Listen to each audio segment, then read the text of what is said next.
بسم اللہ الرحمن الرحیم۔ اب پچھلے ایپیسوڈ میں ہم منافقین کے بارے میں بات کر رہے تھے کہ ان کے دل میں ایک ڈیزیز ہے، ایک بیماری ہے جو آہستہ آہستہ کر کے پھیلتی جاتی ہے۔ اب ان آیتوں میں اللہ مزید منافقین کے بارے میں ہمیں بتائیں گے تاکہ ہمیں یہ سمجھ آ جائے کہ ان کی کیریکٹرسٹکس کیا ہے اور ہم بھی اس راستے سے اپنے آپ کو بچا کے رکھ سکیں۔ تو آیت نمبر 11 میں اللہ کہتے ہیں، اور جب ان سے کہا جائے کہ زمین میں فساد نہ کرو تو وہ کہتے ہیں کہ ہم تو صرف اصلاح کرنے والے ہیں۔ سن لو، بے شک یہی لوگ فساد پھیلانے والے ہیں مگر انہیں شعور نہیں۔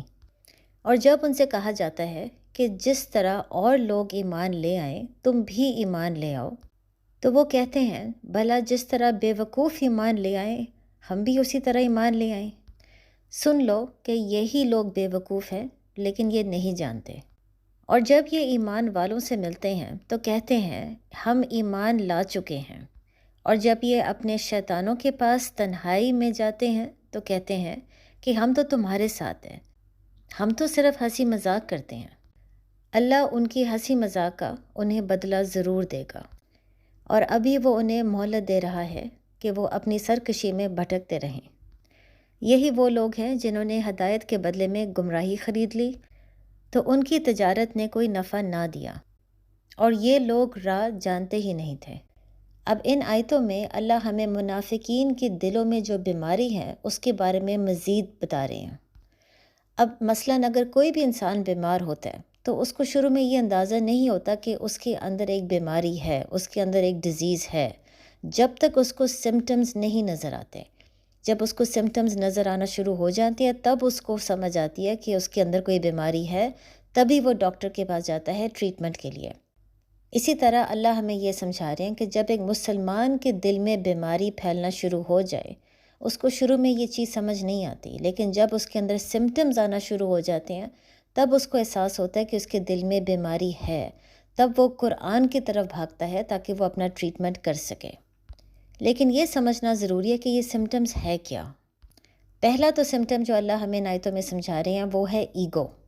جس انسان میں بیماری ہے اس کو سب سے پہلے یہ محسوس ہونا شروع ہو جائے گا کہ وہ برداشت نہیں کر سکتا اگر کوئی بھی اس کی طرف انگلی اٹھائے، چاہے کوئی انسان اس کو پیار محبت سے تحمل سے سمجھانے کی کوشش کر رہا ہے کہ وہ کہاں پر غلط ہے، وہ یہ چیز برداشت نہیں کر سکتا کہ کوئی اس کو غلط کہہ رہا ہے۔ مثلاً اگر کوئی ایک انسان اسلام کے بارے میں کوئی چیز بتانے کی کوشش کر رہا ہے اور جو وہ قرآن یا اسلام کے بارے میں بات کر رہا ہے وہ غلط ہے، اگر اس کو پیار محبت سے سمجھایا جائے تو وہ بہت زیادہ ڈیفینسو ہونا شروع ہو جائے گا، اور وہ یہ چیز مان نہیں سکتا، ایکسیپٹ نہیں کر سکتا کہ اس کی باتیں غلط ہیں اور وہ مزید مسلمانوں کو کنفیوز کر رہی ہیں۔ الٹا وہ یہ آرگیو کرے گا کہ میں فساد نہیں پھیلا رہا، بلکہ میں تو لوگوں کو دین کا علم دے رہا ہوں، میں تو لوگوں کو ایک انٹلیکچول انڈرسٹینڈنگ دے رہا ہوں کہ اسلام ہے کیا۔ مثلاً ایسا انسان باز نہیں آئے گا اور 2 منٹ کے لیے سوچے گا نہیں کہ شاید وہ واقعی غلط ہے۔ وہ بار بار ایک ہی بات کرے گا کہ میں سیدھے راستے پہ ہوں اور تمام باقی کے لوگ غلط راستے پہ ہیں۔ یہی چیز آپ آیت نمبر 11 میں بھی دیکھ سکتے ہیں، اور آیت نمبر 13 میں اللہ ہمیں یہ سمجھا رہے ہیں کہ جب اس کو یہ سمجھایا جاتا ہے کہ باقی مسلمانوں کی طرح ایمان لے آؤ تو وہ باقی مسلمانوں کو بے وقوف سمجھتا ہے، صرف اس لیے کیونکہ وہ شریعت فالو کر رہے ہیں، وہ صحیح معنوں میں قرآن اور حدیث کو فالو کر رہے ہیں۔ تو ایسا منافق بلکہ اپنے آپ کو انٹلیکچولی اور اسپریچولی ان سے بہتر سمجھتا ہے، اور اپنے ایگو کی وجہ سے وہ نہیں مان سکتا کہ واقعی وہ غلط ہے اور باقی لوگ صحیح ہیں۔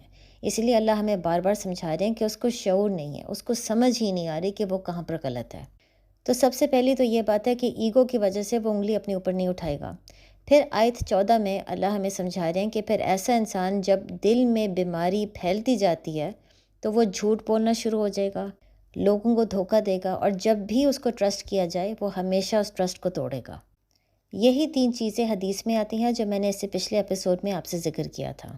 اور پھر اس کے علاوہ اللہ ہمیں یہ سمجھا رہے ہیں کہ ایسا منافق بار بار مسلمانوں کو سمجھانے کی کوشش کرے گا کہ وہ واقعی ایمان لے آیا ہے، وہ واقعی سچا مسلمان ہے، اس کے دل میں اللہ کی بہت زیادہ محبت ہے، لیکن وہ چھپ چھپ کے شیطانوں کے پاس جائے گا۔ اب یہاں پر شیطان کا کیا مطلب ہے؟ اس کا مطلب ہے برے لوگ، اسلام کے دشمن، اسلام کے جو دشمن ہیں ان کے پاس ایسا منافق جائے گا اور پھر ان کے ساتھ چھپ چھپ کے دوستی کرے گا۔ مسلمانوں کے جو بھی پلانز ہیں وہ دشمنوں کے ساتھ جا کے شیئر کرنے کی کوشش کرے گا، اور اسی بہانے وہ چاہے گا کہ مسلمان بھی اس سے راضی ہو جائیں اور جو مسلمان کے دشمن ہیں وہ بھی اس سے راضی ہو جائیں۔ اب ہم یہ سوال پوچھ سکتے ہیں کہ منافق یہ کام کر کیوں رہا ہے؟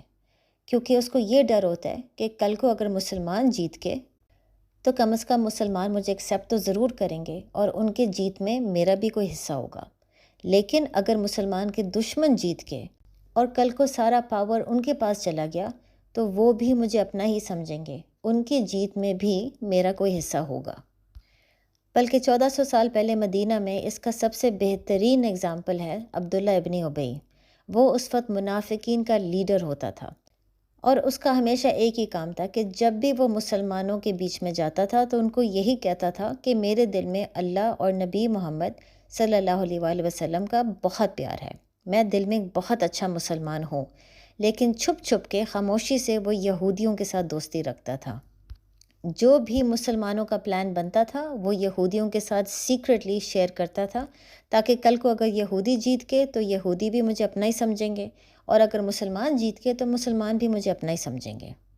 لیکن ہم یہ سوال پوچھ سکتے ہیں کہ یہ تو چلو 1400 سال پہلے کی بات ہے، آج کل کے زمانے میں ایک مسلمان اس طریقے سے کیوں بیہیو کرے گا؟ وہ کیوں چاہے گا کہ میں لوگوں کے سامنے اپنے آپ کو پیش کروں جیسے میں بہت ہی اچھا مسلمان ہوں، لیکن خاموشی سے وہ اسلام کے خلاف بات کرے گا؟ اگر اس کو مسلمان نہیں پسند یا اسلام نہیں پسند تو وہ کھل کے اسلام کے خلاف کیوں نہیں بات کرے گا؟ اس کا جواب بہت آسان ہے۔ منافقین مدینہ میں 1400 سال پہلے نبی محمد صلی اللہ علیہ وآلہ وسلم کا بھی ساتھ دیتے تھے اور یہودیوں کا بھی ساتھ دیتے تھے، کیونکہ ان کو پاور سے محبت تھی، ان کو دنیا سے بہت زیادہ محبت تھی، اس لیے وہ سوچتے تھے کہ اگر مسلمان جیت کے تو وہ بھی ہمیں اپنا ہی سمجھیں گے کیونکہ ہم متقین ہیں، اور اگر سارا پاور یہودیوں کی طرف چلا گیا تو وہ بھی ہمیں اپنا ہی سمجھیں گے، تو دونوں طرف ہماری جیت ہوگی۔ آج کل کے زمانے میں بھی ہمیں پاور اور دنیا، فیم، ان تمام چیزوں سے بہت زیادہ محبت ہے۔ ہمیں سوشل میڈیا میں لائکس چاہیے، فالوورز چاہیے، ہم میں سے ہر انسان پاپولر اور فیمس ہونا چاہتا ہے۔ اسی لیے آج کل کے زمانے میں کئی مسلمان ہیں جو پبلکلی جب وہ باہر جائیں گے تو ایک طریقے سے ڈریس اپ ہوں گے، ایک خاص طریقے سے بولیں گے، تاکہ وہ مسلمان کمیونٹی کو امپریس کر سکے کہ ہم واقعی آپ ہی کی طرح ہیں۔ ان کو جب امپریس کریں گے تو ان کے اندر پاپولیرٹی بھی آئے گی، پاور بھی آئے گی، لوگ مزید ان کی باتیں سنیں گے۔ لیکن خاموشی سے پرائیویٹلی جب وہ اپنے خاص دوستوں کے ساتھ ہوتے ہیں تو وہ بالکل اپوزٹ طریقے سے بیہیو کرتے ہیں۔ وہ کھل کے اسلام کے خلاف بات نہیں کرنا چاہتے، کیونکہ اگر وہ بات کریں گے تو فالوورز کم ہو جائیں گے، ان کی پاپولیرٹی کم ہو جائے گی، مسلم کمیونٹی میں رہتے ہوئے لوگ ان کے خلاف ہو جائیں گے۔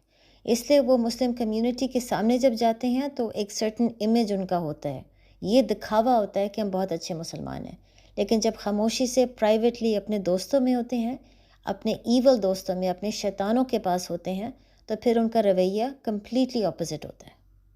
اسی لیے پھر اللہ ہمیں یہ سمجھا رہے ہیں کہ جب یہ سمٹمز ایک انسان میں بڑھتا چلا جائے، اس کا مطلب ہے جو دل میں بیماری ہے، جو ہپوکریسی کی ڈیزیز ہے، وہ آہستہ آہستہ کر کے پورے دل کو کور کرنا شروع ہو جاتی ہے، اور جب پورا دل کور ہو جاتا ہے تو انسان اس وقت سمم بکمن عمیون ہو جاتا ہے۔ اس وقت اس کے لیے قرآن کی آیت کو سننا اور سمجھنا امپاسبل ہو جاتا ہے، اللہ کی نشانیاں دیکھنا امپاسبل ہو جاتا ہے، اور پھر قلب میں اللہ کی آیتوں پر غور و فکر کرنا یہ بھی اس کے لیے امپاسبل ہو جاتا ہے۔ مطلب اس کو ہدایت مل ہی نہیں سکتی، صرف اس لیے کیونکہ اللہ نے تو اس کو بہت زیادہ اپرچونٹیز دیے تھے، لیکن خود اس نے ہدایت کے بدلے میں گمراہی کو پسند کیا۔ اور سب سے بڑی بات آپ یہ دیکھ سکتے ہیں کہ ایسا منافق کیونکہ سمن بکمن عمیون ہو چکا ہے، اس لیے اللہ آیت 8 سے لے کر 13 تک ایک ہی بات بار بار کہہ رہے ہیں کہ اس کو یہ بات سمجھ ہی نہیں آ رہی، اس کو شعور ہی نہیں ہے، علم ہی نہیں ہے، اس کو نہیں یہ انڈرسٹینڈنگ ہو رہی کہ وہ واقعی غلط راستے پہ ہے، وہ بلکہ یہی سمجھتا ہے کہ وہ سیدھے راستے پہ ہے، کیونکہ وہ منافقت کے بالکل اینڈ میں جا کے پہنچ گیا ہے، اس لیے اس کا تقوی لیول کمپلیٹلی ڈسٹروائے ہو گیا، اس کو اب صحیح اور غلط کے بیچ میں فرق سمجھ ہی نہیں آتا۔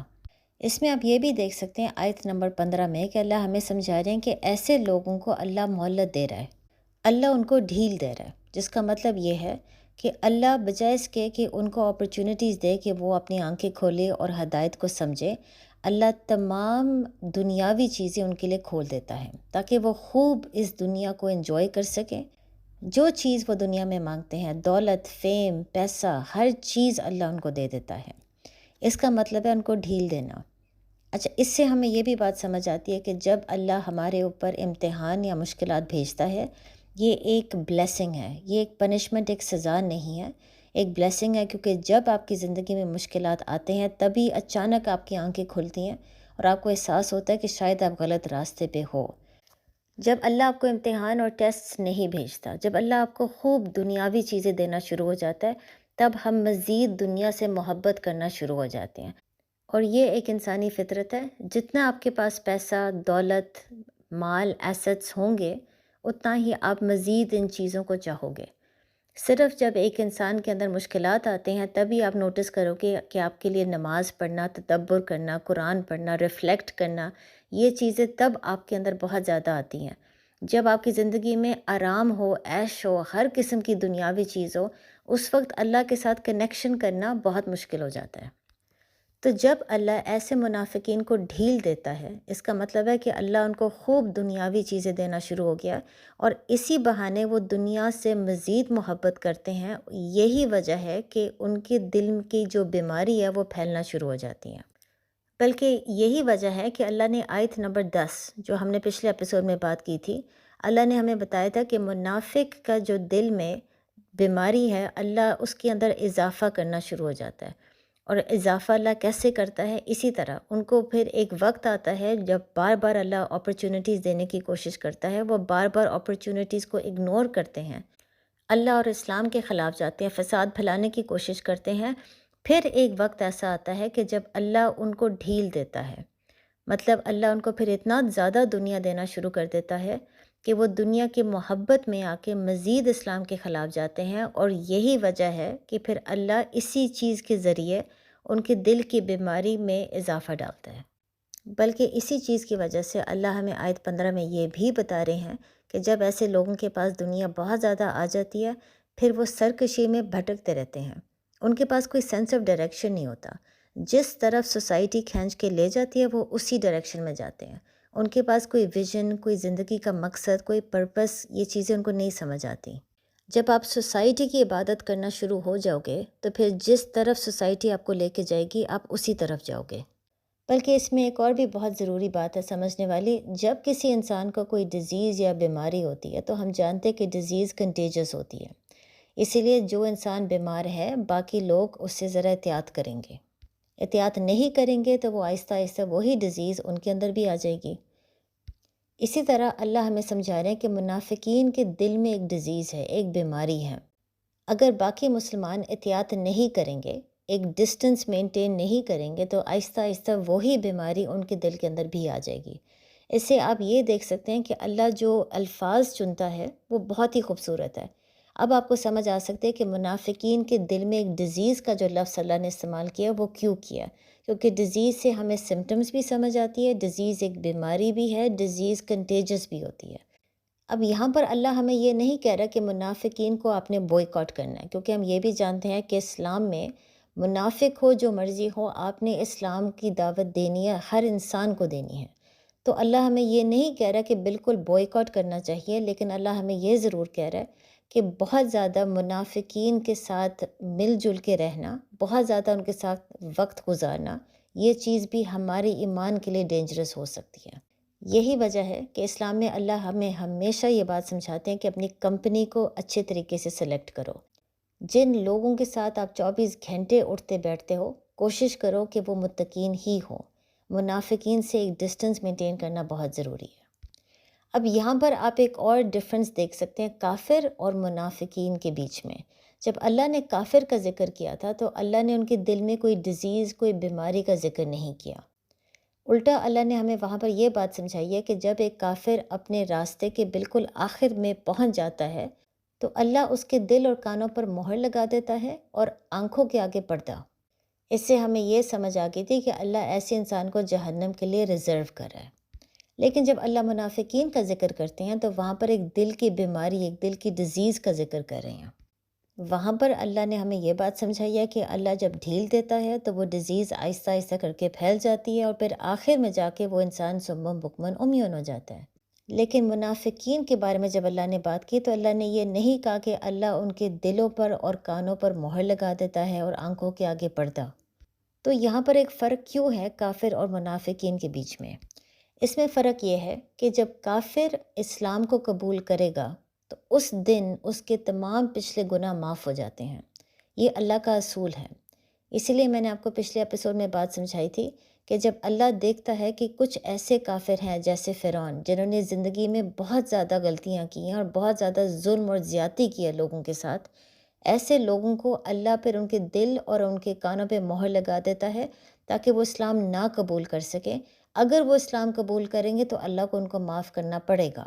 منافقین کی سچویشن ڈیفرنٹ ہوتی ہے کیونکہ منافقین پہلے سے اسلام قبول کر چکا ہے۔ وہ جو اللہ نے اس کو معاف کرنا تھا وہ آلریڈی اللہ معاف کر چکا ہے جس دن اس نے اسلام قبول کیا تھا۔ اب اگر وہ مزید غلط کام کرتا ہے، اس کے دل میں کوئی ڈیزیز، کوئی بیماری پھیلتی ہے، تو وہ تبھی اللہ اسے معاف کرے گا جب وہ دل سے توبہ کرے گا اور اپنی حرکتوں سے باز آئے گا۔ لیکن اس میں کوئی گارنٹی نہیں ہے۔ توبہ اللہ سمجھاتے ہیں کہ اللہ توبہ قبول کرنے والا ہے، لیکن اس میں کوئی گارنٹی نہیں ہے۔ تو اس لیے جہاں تک کافر کا تعلق ہے، اللہ بیچ میں ضرور انٹرفیئر کرتے ہیں، کیونکہ جس کافر کو اللہ نے ریزرو کر لیا ہے جہنم کے لیے، اللہ پھر اس کے دل اور کانوں پر مہر لگا دیتا ہے اور آنکھوں کے آگے پردہ تاکہ وہ اسلام کو قبول نہ کر سکے۔ لیکن جہاں تک منافق کا تعلق ہے، وہاں پر اللہ کو ضرورت ہی نہیں ہے کہ اللہ انٹرفیئر کر کے اس کے دل اور کانوں پر مہر لگائے یا اس کی آنکھوں کے آگے پردہ ڈالے۔ وہاں پر منافق خود اپنے آپ کو جہنم کے لیے ریزرو کر لیتا ہے دنیا کے پیچھے بھاگ بھاگ کے، کیونکہ وہ جتنا دنیا کے پیچھے بھاگتا ہے اتنا ہی اس کے دل میں بیماری پھیلنا شروع ہو جاتی ہے، اتنا ہی اس کی روح بھی کمزور ہو جاتی ہے، اس کا تقوی لیول بھی کم ہو جاتا ہے، اور پھر آہستہ آہستہ کر کے وہ خود اپنے آپ کو سم بکمن عمیون کر دیتا ہے۔ اللہ اس کو نہیں کرتا، وہ خود اپنے آپ کو کر دیتا ہے کیونکہ اس کے دل میں دنیا کی بہت زیادہ محبت ہے۔ تو اللہ کو یہاں پر انٹروین کر کے کوئی پردہ ڈالنے کی یا مہر لگانے کی ضرورت نہیں ہے۔ جس انسان میں پہلے سے دنیا کی بہت زیادہ محبت ہے، اللہ نے صرف اس کو ڈھیل دینا ہے، مزید دنیا دینا ہے۔ وہ اسی دنیا کے پیچھے بھاگ بھاگ کے خود ہی اپنے آپ کو ریزرو کر لیتا ہے جہنم کے لیے۔ اگر وہ آخر میں جا کے اپنی غلطی کو سمجھتا ہے اور توبہ کر بھی لیتا ہے تو توبہ قبول ہوگا یا نہیں ہوگا یہ اللہ بہتر جانتا ہے، اس میں کوئی گارنٹی نہیں ہے۔ لیکن اگر کوئی کافر اینڈ میں توبہ کر لے اور اسلام کو قبول کر لے، وہاں پر اللہ کو لازماً معاف کرنا پڑے گا۔ اب ان اگلی آیتوں میں اللہ ہمیں دو قسم کے منافقین کے بارے میں سمجھا رہے ہیں۔ پہلا منافق جو ہے اس کو میں کہتی ہوں ایکسٹریم منافق، اس کا ذکر اب ان اگلی آیتوں میں آ رہا ہے۔ تو آیت نمبر 17 میں اللہ کہتے ہیں، ان کی مثال ایک شخص کی طرح ہے جس نے آگ روشن کی، پھر جب اس آگ نے اس کے آس پاس کو روشن کر دیا تو اللہ ان لوگوں کا نور لے گیا اور انہیں تاریکیوں میں چھوڑ دیا۔ ایسے لوگوں کو کچھ بھی دکھائی نہیں دے رہا۔ بہرے، گونگے اور اندھے یہ اب کسی طرح لوٹ کے سیدھے راستے پہ نہیں آ سکتے۔ اب یہاں پر آپ دیکھ سکتے ہیں کہ اللہ پہلے ایک انسان کے بارے میں ذکر کر رہا ہے جس نے آگ کو روشن کیا۔ اس کے بعد پھر اللہ یہ کہتا ہے کہ جب وہ آگ روشن ہو جاتی ہے تو پھر اللہ ان لوگوں کا نور لے لیتا ہے۔ تو پھر پہلے اللہ ایک انسان کے بارے میں بات کر رہا ہے، اس کے بعد اللہ ایک گروپ کے بارے میں بات کر رہا ہے۔ یہ کچھ ایسے لوگ ہیں جن کا نور اللہ چھین لیتا ہے، جس کی وجہ سے آگ ابھی تک ادھر ہی ہے، لیکن یہ لوگ اس آگ کی روشنی سے فائدہ نہیں اٹھا سکتے۔ یہ لوگ بالکل اب اندھیرے میں چلے گئے ہیں۔ اب اس سے کیا مراد ہے؟ اسی طرح ایک انسان محمد صلی اللہ علیہ وآلہ وسلم ایک رسول کے طور پہ بھیجے گئے تھے۔ انہوں نے قرآن کے ذریعے ایک نور، روشنی پوری دنیا میں چھا گئی تھی۔ وہ نور، وہ روشنی ابھی بھی ہے۔ جس نے اس نور سے فائدہ اٹھانا ہے وہ ابھی بھی اس نور سے فائدہ اٹھا سکتا ہے۔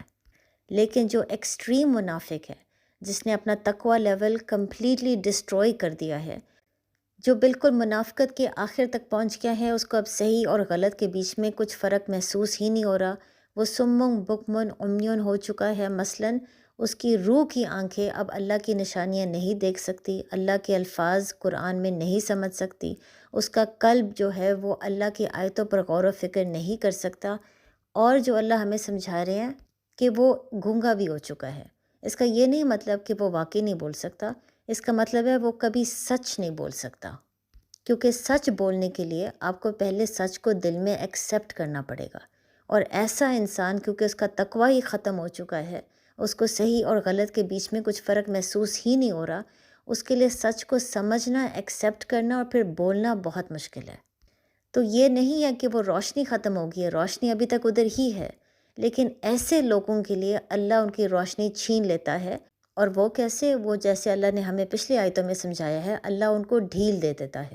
ڈھیل دے کر وہ دنیا سے اتنی زیادہ محبت کرنا شروع ہو جاتے ہیں کہ وہ مزید دنیا کی طرف بھاگتے ہیں۔ اسی بہانے وہ سوسائٹی کی عبادت مزید کرنا شروع ہو جاتے ہیں، سیدھے راستے سے بھٹک جاتے ہیں، ان کا کوئی ویژن، کوئی پرپس نہیں ہوتا، ان کو سمجھ ہی نہیں آتی وہ کس ڈائریکشن میں جا رہے ہیں۔ تو پھر ظاہر ہے جیسے جیسے ان کی دل کی بیماری پھیلتی چلی جاتی ہے، اللہ ان کی روشنی چھیننا شروع ہو جاتا ہے۔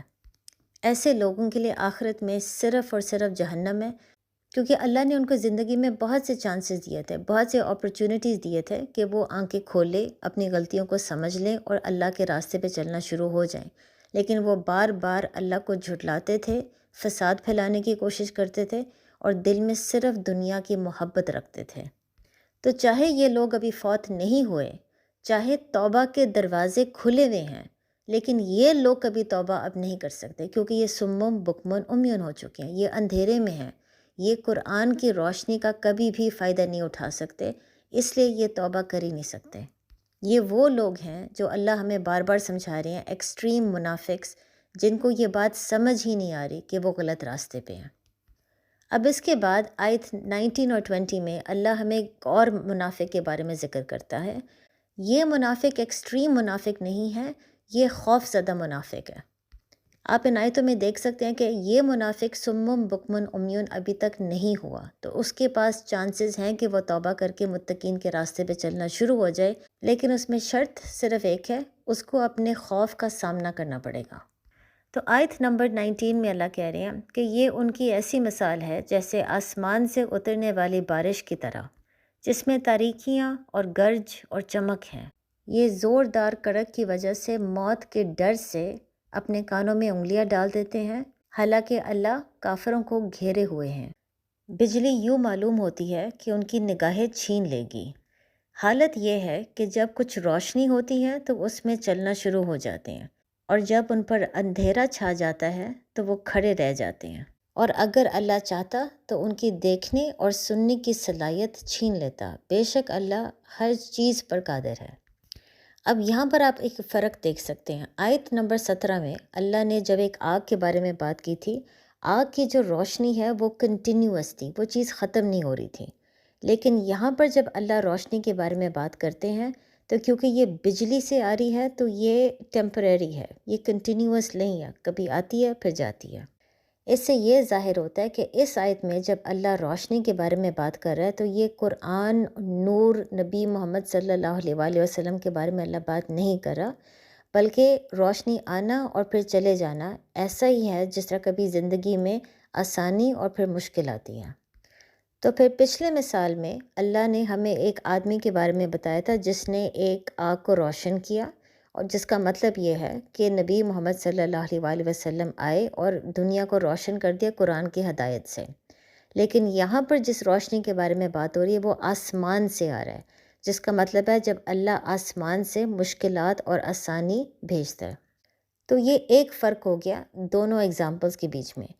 اس کے علاوہ ایک اور بھی فرق ہے۔ اب یہ دیکھ سکتے ہیں کہ جب پچھلے مثال میں اللہ نے آگ کے بارے میں بات کی تھی تو اس سے یہ ظاہر ہو رہا تھا کہ اس آگ کی روشنی کی وجہ سے لوگوں کو خوشی مل رہی ہے۔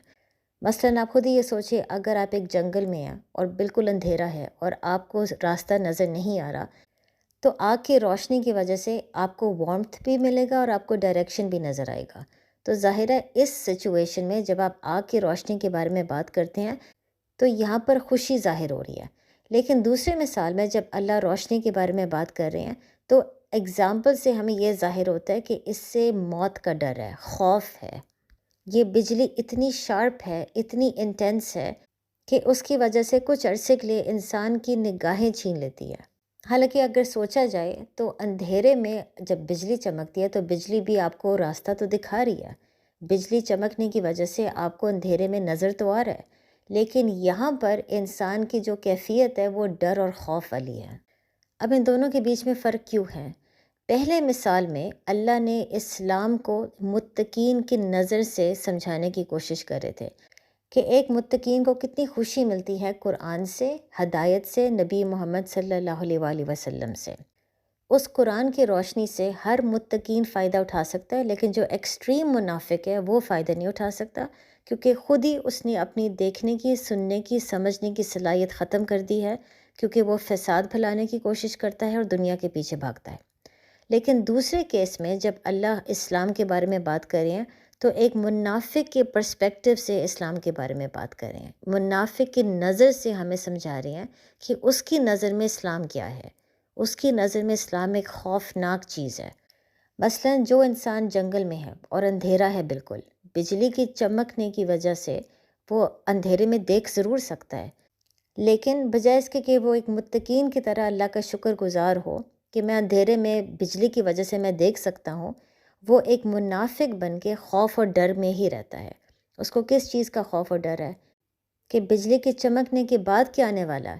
ایک بہت اونچی آواز۔ تو یہ پھر ایک ایسا انسان ہے جو ہمیشہ زندگی خوف میں ہی گزارتا ہے۔ پھر اللہ ہمیں یہ سمجھا رہے ہیں کہ تھوڑے عرصے کے لیے جب روشنی اس کو ملتی ہے تو وہ چلتا ضرور ہے، لیکن جب اندھیرا ہو جاتا ہے تو وہ رک جاتا ہے۔ اس کا یہ بھی مطلب ہو سکتا ہے کہ جب اس کے لیے اسلام آسان ہوتا ہے تو وہ چلنا شروع ہو جاتا ہے، لیکن جب اللہ کے حکم اس کے لیے مشکل ہو جاتے ہیں، جب اس کو یہ محسوس ہوتا ہے کہ یہاں پر آ کے اسلام میرے لیے بہت مشکل ہو گیا، تب وہ اسلام میں کے راستے پہ نہیں چلتا، تب وہ رک جاتا ہے۔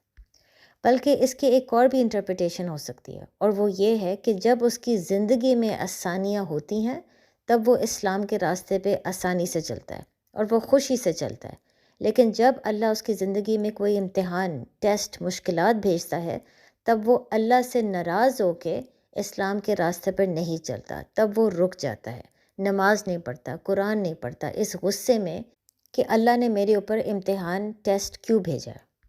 لیکن سب سے اہم بات یہ ہے کہ چاہے وہ منافق چل رہا ہے یا رکا ہوا ہے، ایک چیز ظاہر ہے، وہ ہمیشہ خوف میں ہوتا ہے۔ اس کو کس چیز کا ڈر ہے؟ موت کا ڈر ہے۔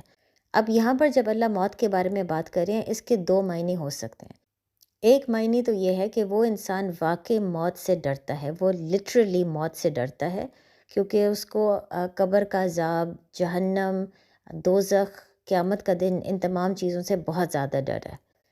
دوسرا، موت کا مطلب فگریٹو سینس میں بھی ہو سکتا ہے، مطلب یہ انسان دنیا سے اتنا زیادہ محبت کرتا ہے کہ اس کو سوسائٹی کی ریجیکشن سے بہت زیادہ ڈر لگتا ہے۔ اس کو یہ ڈر لگتا ہے کہ اگر میں اسلام کے راستے پہ چلوں گا، اپنے آپ کو بدلنے کی کوشش کروں گا، تو سوسائٹی شاید مجھ سے نفرت کرنا شروع ہو جائیں، لوگ مجھے شاید ویلیڈیشن نہ دیں، لوگ مجھے شاید چھوڑ دیں، مجھے اپریشیشن نہ دیں، میری پاپولیرٹی، میری فیم میں شاید فرق پڑ جائے، اور اس کے لیے یہ موت کے برابر ہے۔ مطلب اس کو یہ فیلنگ ہوتی ہے اندر سے کہ میں مر جاؤں گا اگر سوسائٹی مجھے چھوڑ دے گی۔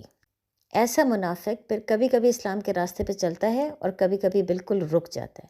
مطلب جب وہ ایسے گیدرنگز میں ہوتا ہے جہاں پہ بہت زیادہ نیک اور اچھے قسم کے مسلمان ہیں، وہاں پر وہ بہت زیادہ دین کے بارے میں بات کرتا ہے، لیکن جب وہ دوسرے گیدرنگز میں ہوتا ہے تو کیونکہ وہ اس کو ڈر ہوتا ہے کہ لوگ اس کو جج کریں گے، وہاں پر وہ بالکل الٹا بیہیو کرنا شروع ہو جاتا ہے۔ بلکہ یہاں پر جب ہم خوف اور ڈر کے بارے میں بات کر رہے ہیں تو اس کا یہ بھی مطلب ہو سکتا ہے کہ ایسا منافق کو یہ ڈر ہوتا ہے کہ میرے اوپر ایک ہارڈشپ، ایک ٹیسٹ آ گیا ہے اور اللہ کی رحمت، اللہ کی مدد کبھی نہیں آئے گی، تو اس کو اس چیز کا بھی ڈر ہوتا ہے کہ اب میں بالکل مر جاؤں گا کیونکہ اللہ میری مدد نہیں کرے گا۔ پھر ایسا منافق بجائے اس کے کہ وہ اللہ کے سامنے ہاتھ پھیلائے اور اللہ سے بار بار مانگے، وہ سوسائٹی کے پیچھے بھاگتا ہے، وہ لوگوں کے پیچھے بھاگتا ہے، یہ سوچ کے کہ اللہ کی مدد نہیں آئے گی لیکن سوسائٹی کی مدد آ سکتی ہے، لوگ مجھے اس مشکلات سے باہر نکال سکتے ہیں، اللہ کی مدد شاید کبھی نہ آئے۔ تو ان تمام باتوں سے ہم ایک چیز تو سمجھ سکتے ہیں کہ ایسا منافق کیونکہ اپنی زندگی خوف میں گزارتا ہے، اس کے اندر توکل نہیں ہے، اور کیونکہ توکل نہیں ہے اس کے دل میں سکون نہیں ہے۔ لیکن اب یہ دیکھ سکتے ہیں کہ اللہ یہ نہیں کہتا کہ یہ لوگ سمم بکمن عمیون ہو چکے ہیں یا اللہ نے ان کی دیکھنے اور سننے کی صلاحیت چھین لی ہے، جس کا مطلب یہ ہے کہ ابھی بھی ان کے اندر تقویٰ ہے، ان کا تقوی لیول بالکل ختم نہیں ہوا، ابھی بھی اگر وہ چاہیں وہ اپنے خوف کا سامنا کر سکتے ہیں، اپنے آپ کو بدل سکتے ہیں اور متقین کے راستے پہ چل سکتے ہیں۔ ان کا دل ابھی منافقت کی ڈیزیز کی وجہ سے پورا کور نہیں ہوا، ان کے پاس ابھی بھی موقع ہے، لیکن ان کو اپنے خوف کا سامنا کرنا پڑے گا۔ بلکہ اس میں حیرانگی کی بات یہ ہے کہ آیت نمبر 19 میں اللہ حالانکہ منافقین کے بارے میں بات کرے، لیکن اللہ آخر میں یہ کہتا ہے کہ اللہ کافروں کو گھیرے ہوئے ہیں۔ اب اگر اللہ منافقین کے بارے میں بات کر رہے ہیں تو ان کو کافر کیوں کہہ رہے ہیں اللہ؟ کفر کا مطلب صرف یہ نہیں ہے کوئی چیز کو چھپانا، کفر کا یہ بھی مطلب ہے ناشکری کرنا۔ اس قسم کا منافق جو اپنی پوری زندگی خوف میں گزارتا ہے، اس کو اللہ کافر اس لیے کہہ رہا ہے کیونکہ وہ ناشکری کرتا ہے۔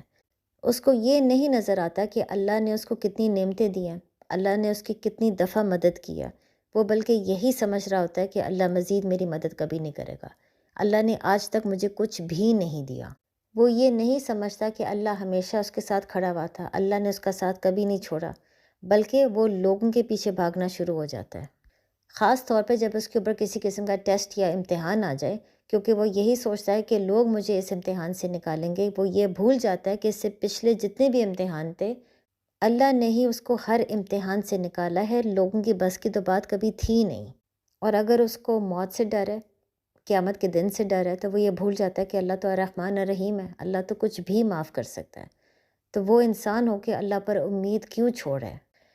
تو یہاں پر ہم اس سیشن کو ختم کریں گے، اگلے ایپیسوڈ میں مزید آیتوں کے بارے میں ڈسکس کریں گے، لیکن فی الحال ہر انسان ضرور سوچے کہ وہ کہاں پر کھڑا ہے، کیونکہ یہ تمام آیتیں جو اللہ نے ہمیں سمجھائی ہیں، اس قرآن میں فی الحال ہم نے جو باتیں سورہ بقرہ میں سیکھی ہیں، یہ ایسی باتیں ہیں جو ہم میں سے ہر انسان کوئی نہ کوئی بات کے ساتھ ریلیٹ ضرور کر سکتا ہے اپنے آپ کو۔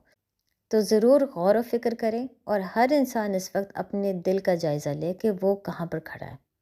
السلام علیکم۔